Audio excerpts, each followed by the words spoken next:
for a little off the mic with Mike and Gasia, just a couple people navigating the world of broadcast news in the San Francisco Bay Area. Gasia anchoring the morning hours, Mike the evening hours, or raising a couple families. And just like that, we're here on a podcast, still working on the studio, but we will get there. Gasia, good morning to you. Speaking of morning, I woke up this morning after working late last night to the smell of scrambled eggs. Walk downstairs. Usually I'm by myself when I wake up because everyone's out of the house, school. But my daughter is off this week, 12 years old, making her own breakfast. Makes me proud. Other than that, there was no eggs left for me. Thinking about, feeding herself. But oh, that's right, Dad's upstairs sleeping. But it's cool when you get that independence, when you start to see your children say, "Oh, I'll make my own breakfast. I can make," especially when you're dealing with stove. Yeah, I think probably my son's ability stops at cereal, which I hate. I'm so mad that I didn't do better in teaching them how to get in the kitchen. 100%, like I did it all for them, which, Cocoa Puffs. sorry? Cocoa Puffs. No, we don't. Have we met? We don't buy. So the cereal choices you have at our house is Cheerios, just a regular yellow box. Maybe sometimes Eh. Rice Krispies as a treat, or maybe sometimes Raisin Bran if it's on sale. Yeah, I think we've had this debate when we anchored mornings before. You know where we are. I don't even want to open up this cabinet right here. Lucky Charms, Cocoa Puffs, all the good sugary cereals that I put down when I was a kid, and now I'm passing on the tradition to my own children. But anyways, my son's at school. My daughter's here because she's one of the late spring breaks Okay. uh, after the Easter holiday. And I wanted to ask you about this since we last talked because of Easter. We went to Mass as a family, practicing Catholics. We prayed for Pope Francis, and Uh, then 15 hours later, and I was sleeping when this happened, but we lost him.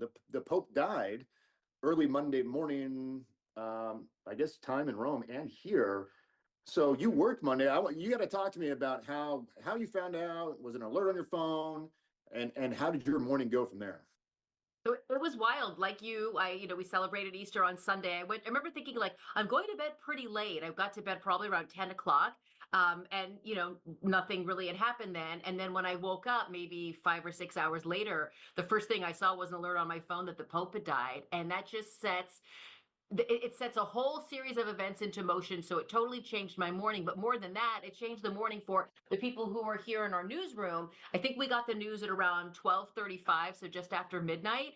I've talked with both writers who are in the newsroom because we're a 24/7 operation, as you know, but sometimes staffing is lean. And at, just after midnight on a Monday morning, that's probably one of our quietest times. Two writers in the newsroom, thankfully, both highly experienced, super good at what they do. So they immediately recognized the importance of the news and they started mobilizing. Of course, as you know and have reported, the Pope had been in fragile health for the past several weeks. He'd been out of the hospital. He did make a very brief appearance in front of the faithful on Easter Sunday, and then he ended up dying just hours later. So, but you talk about, seeing if we can get a live shot from Rome, looking to see what file video we have, looking back just to create a timeline of the Pope's life in recent years, thinking back to his visit in the United States. I remember, Mike, I think, were you and I on mornings together when he was named Pope? And I remember there was special interest by people who live in San Francisco, Catholics there, because he chose the name St. Francis, which really Mhm. resonated with many people who live in the Bay Area.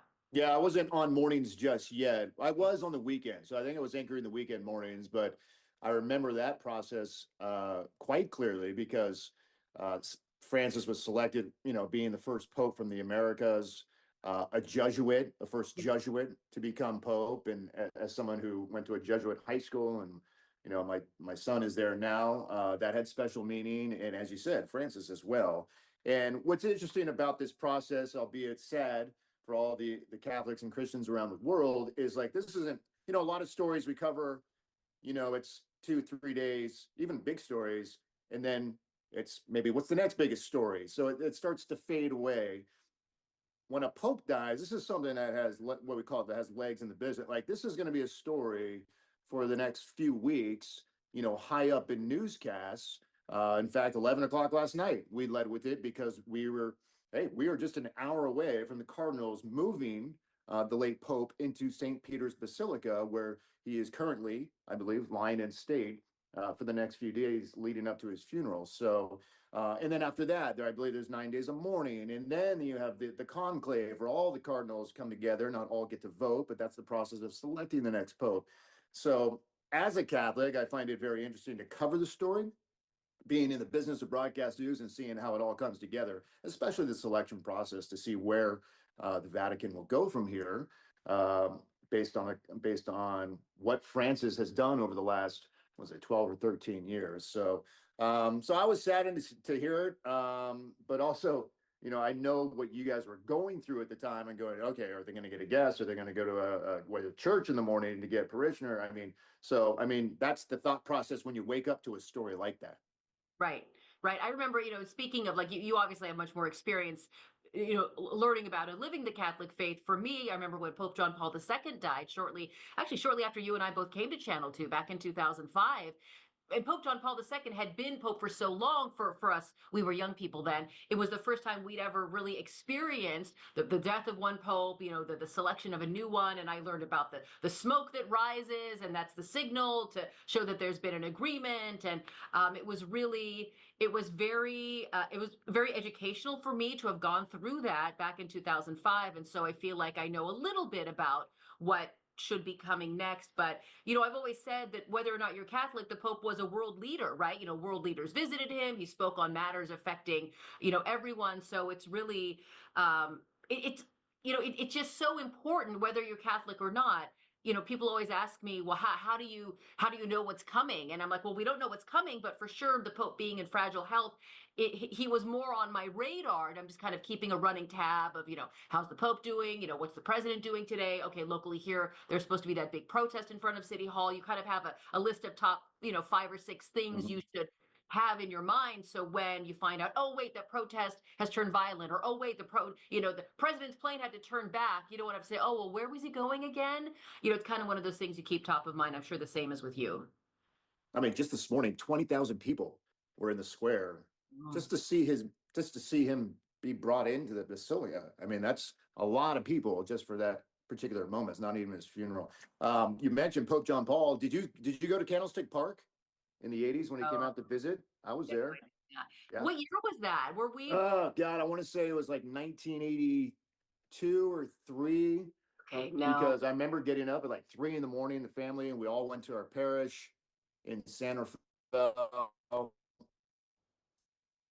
and we boarded a bus, and then we took out all the buses, went into Candlestick Park, and yeah, we went to, and he celebrated mass inside the I, Stick of all places, right? Dwight Clark making the catch, and then you got the '89 Quake in there with the A's and the Giants, and a lot of people forget that, hey, Pope John Paul celebrated mass there inside I didn't know Candlestick. you went. I thought I knew Yeah. everything about you.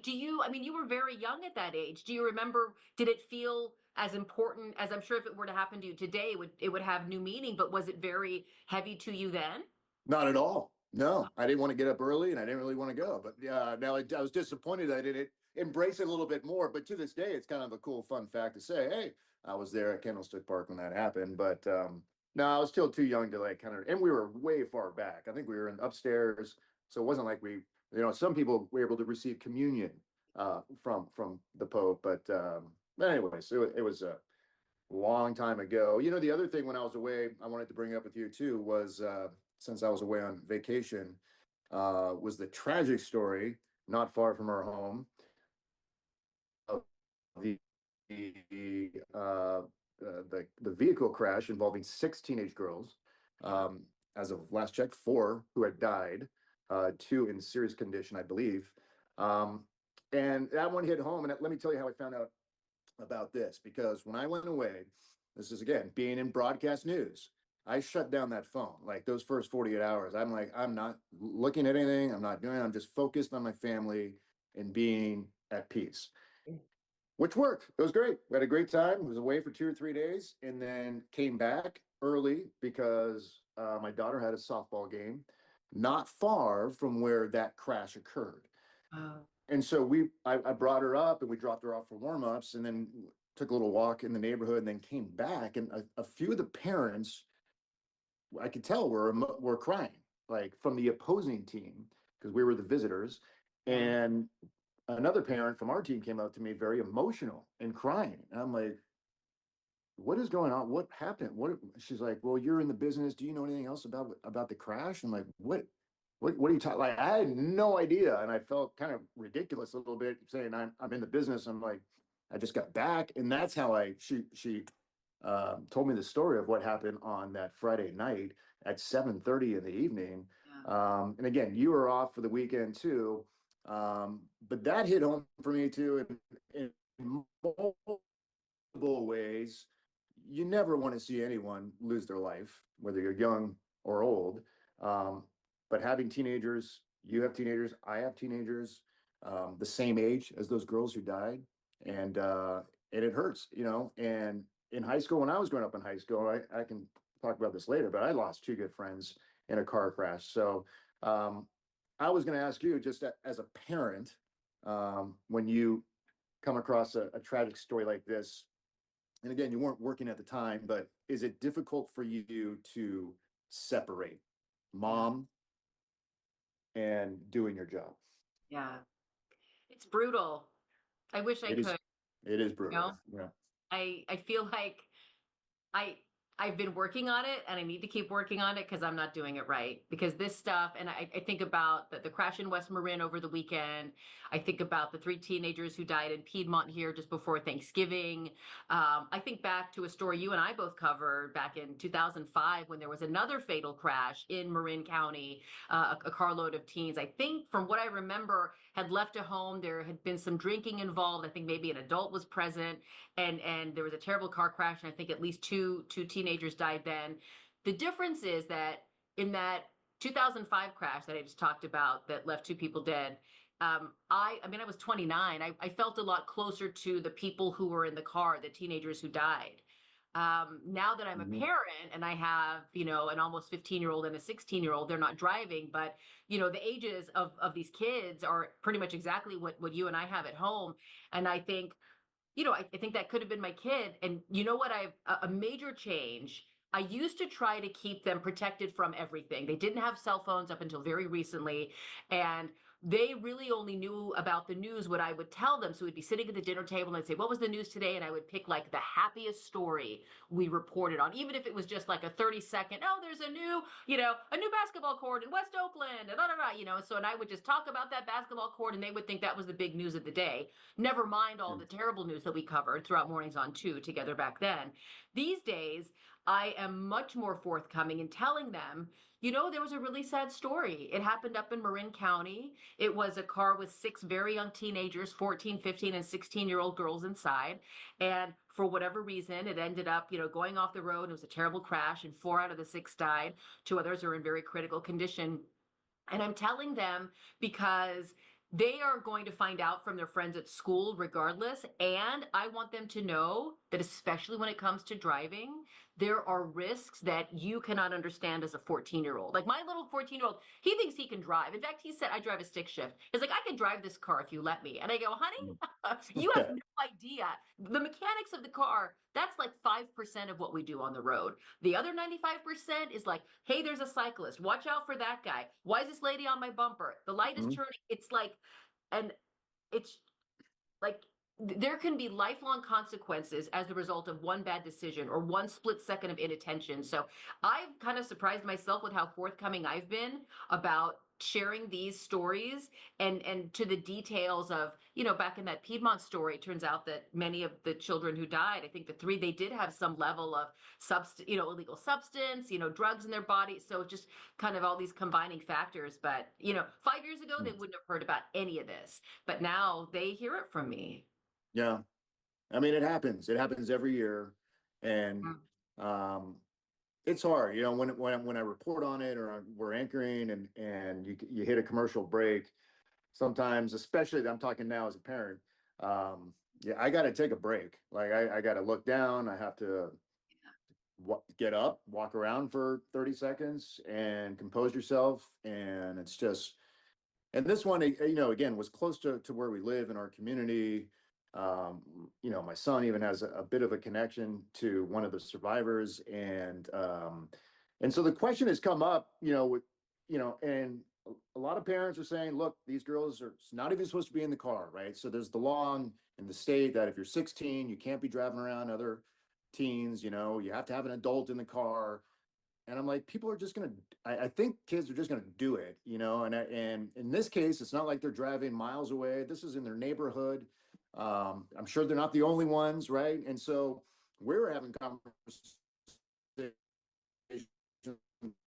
my son, because he's coming up on 15 later in this week, and then he'll get his test him, but I'm not sure about him getting in a car with another person who I don't know. And that conversation's come up just recently. He's been wanting to go with someone who's a couple years older than him and driving around town. And my wife and I are like, dude, we can't do that. Like, no, we had to shut it down. I'm like, it's not you. You are a work in progress. You're not perfect, but it's that. I just don't trust right now. Yeah. And I don't know if that's a bad parent of me, not because then he gets pissed off. Why can't I do this? We're the bad mom and dad. Yeah. And that kills me because I don't want him to get mad at me, and he's not there, maybe it's when he's 21 or 25, when he'll figure that out, that like, thank you for doing that. I also want to give him the freedom. So it's such a tug of war, like of wanting to give, but wanting to protect. Yeah. And I get torn. I'm like, I don't know which way to go sometimes. But when this happens, now I feel like, now I know where I'm going with this, until the next time this debate comes up. Yeah. And you know what, it does bring back memories of, two of my teammates on varsity football in San Francisco died in a crash in St. Francis Wood. And, I lived through that as, just, yeah, it was awful. But, we had this conversation, it was a week before our final game, and the team comes together and like, do we play this last game? Can we do it emotionally? We wound up doing it. I don't know, and then a few years later, I lose a couple of my best friends in college. And I feel like youth and death, I kind of grew up with in a terrible way. Not that I've become immune to it, but I feel for these kids, but I'm like, I don't know. I hate it. I do. I hate it because as a parent, I get emotional, but now sometimes I'm like, well, yeah, I don't know. It's rough. It's rough, and these memories will stick with these kids as they've stuck with me.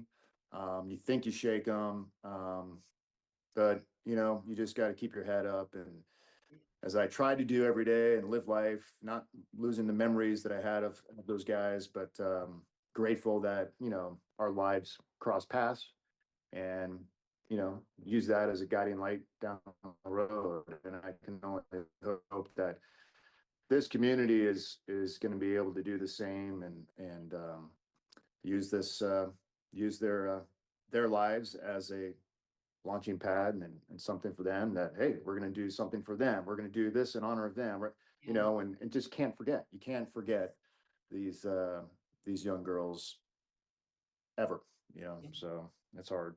Yeah. I'm always struck, like, I've talked so much about, your upbringing, and, I grew up like, what, 40 miles away from you in Livermore, roughly at exactly the same time. I didn't, I didn't experience the death of classmates like you just described. I did know someone from my high school. We were both in community college, so it was like not long after graduation. And I actually told my sons the story of what happened to her after I learned about the crash in West Marin, because I wanted them to fully understand how, driving can be dangerous and even deadly. And I said, this young girl, she and I both worked at the department store together, and she clocked out for the night, and she got in a car to drive down to Disneyland with a couple of her friends. And from what we were told, she was tired because she'd worked late the night before. So she took off her seatbelt, and she's like, I'm going to lie down and I'm going to take a nap. So she's lying down across the back seat in the back of the car, no seatbelt. And the driver, hits something or overcorrects or whatever, ends up going off the road. My friend is thrown from the vehicle and she died. And so we learned this, and it's like the summer after graduation. And so I went to her funeral. That was the first funeral I'd ever been to.